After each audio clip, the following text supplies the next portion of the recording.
Hello, my name is Laura Strenk and I'm a speech-language pathologist here at Emerge Pediatric Therapy. And today I wanted to talk to everyone about autistic masking.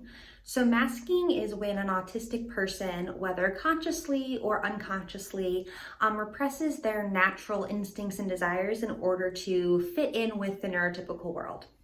Many autistic individuals have been explicitly taught how to mask by well-intentioned therapists or teachers or family members, but over the past few years, lots of autistic adults have come out and said how harmful masking has been for them, and there's been a lot of research about some of the harmful effects of masking. So today I wanted to talk a little bit about those effects and how we can select when and how to mask.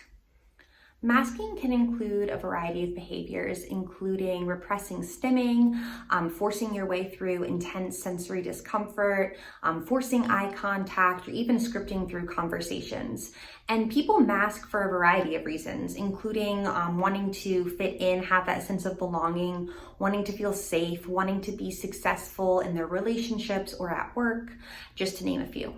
Both autistic adults and some of the most current up-to-date research has come out saying not only is masking uncomfortable in the moment, but it also has some long-term negative outcomes.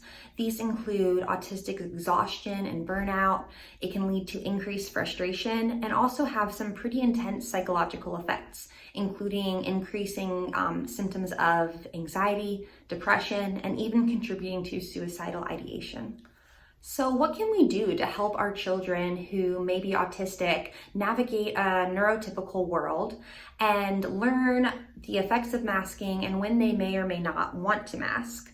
One thing that's really important that you can do to support your child is to make sure that you never shame them for stimming, for avoiding eye contact, or for advocating for their needs. Something else that you can do is create a sensory safe space for your child, whether that be in their bedroom or another part of the house. In this safe space, you'll want to include all the tools that your child needs to really regulate and reset.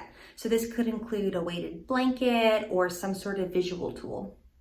You can also teach your child self-advocacy skills. So this may look like explicitly telling others, I flap my hands together when I'm feeling really excited.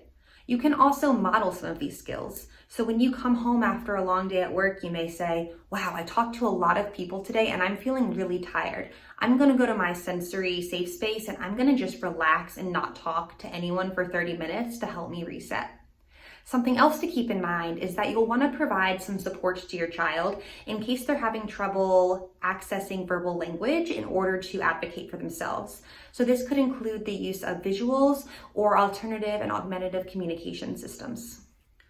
Autistic adults report that while they don't like masking, sometimes they choose to do so. So it's really important that you talk to your child about times that they may want to mask and why. So for example, you may teach a Black autistic male that you should probably mask when you're around law enforcement in order to protect yourself and be safe. And these choices are all very personal and individual. So you'll want to talk to your child to figure out what is important for them and what is important for you.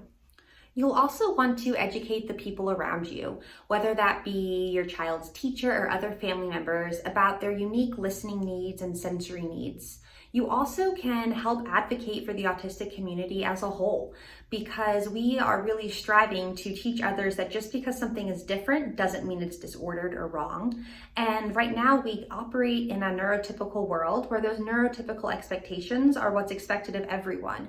And so at Emerge, we're working to change our mindset and to work with advocacy groups to kind of change that perception so that people know that just because it's different doesn't mean it's wrong, and that being autistic is a valid and celebrated way to exist.